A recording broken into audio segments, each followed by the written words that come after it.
In order to resolve certificate issues for my website, I decided to go to the certificate manager in AWS and request certificates for www.docjava.com and show.docjava.com and docjava.com.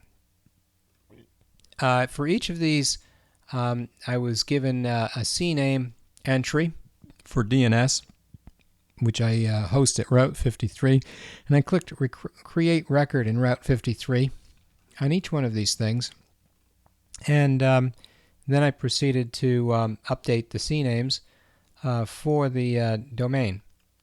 I'm warned that it takes 30 minutes, or up to 30 minutes, to propagate these things. I'm hoping it'll work a little faster. And certainly you can export the DNS configurations that are needed for validation off to a file, which is what I did here. And so you could actually see what's going on. So here we have individual names such as www.docjava.com, show.docjava.com, and docjava.com, all being given individual certificates or names actually that map to a single certificate. So if somebody encounters HTTPS, they'll see a valid certificate from that web page. I hit continue on that, and presumably we have a certificate now that's been issued to docjava.com with additional names of show.docjava.com and docjava.com, and it's issued, and it says here renewed, eligibility ineligible. I'm not sure why that's true. And it looks like it's given us success for all of these things, which is, sort of encouraging. And we also have one for Bond Butcher, an Alliance Butcher. So let's see what happens now when we attempt to run a Java Web Start application. So now when it runs, hopefully, it says the website's untrusted. Show.docjava.com. The certificate is not valid and cannot be used to verify the identity. More information. Right, there we go.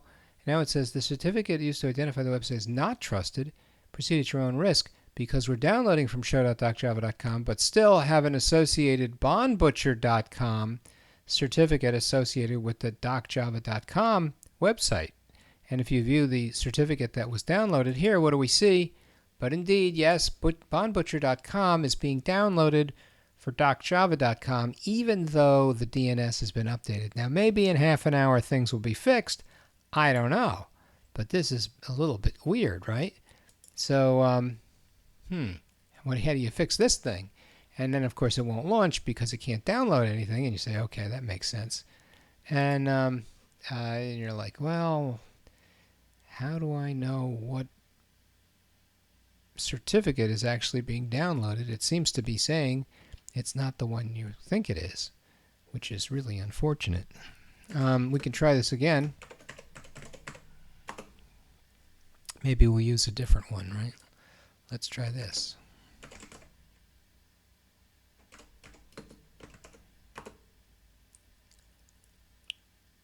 And what do we get? Unable to load resource. Really? Yeah, this is not good. Not good at all. So, let's try and go back to the docjava.com website and look at Java Web Start applications. Go straight to the fresh networking. Let's see. We'll go to DHRY. There it is. That's what I was looking for. Let's run that. Unidentified developer. That's okay. That I can live with. So then that's because I haven't paid the Apple tax on being sort of like a recognized developer. That's another $99 a year for essentially nothing. But we open anyway here. And now it says, are you sure you want to blah, blah, blah? And the answer is okay. And then, let's see if he runs it.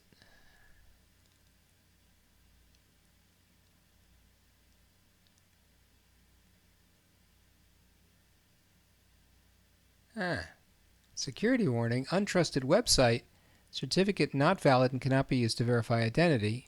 More information. And he's saying it's monbutcher.com, not show.doctor. And I'm like, what's going on? And yes, indeed, it's the Bond Butcher certificate associated with the DocJava website. So that's a bummer. I don't know what's going on here. And that's not going to run. I don't think. Oh, application verified. So it's just a certificate issue at this point. Okay, I think we can fix this, but I'm not quite sure how. Thanks for your help. Talk to you later. Bye.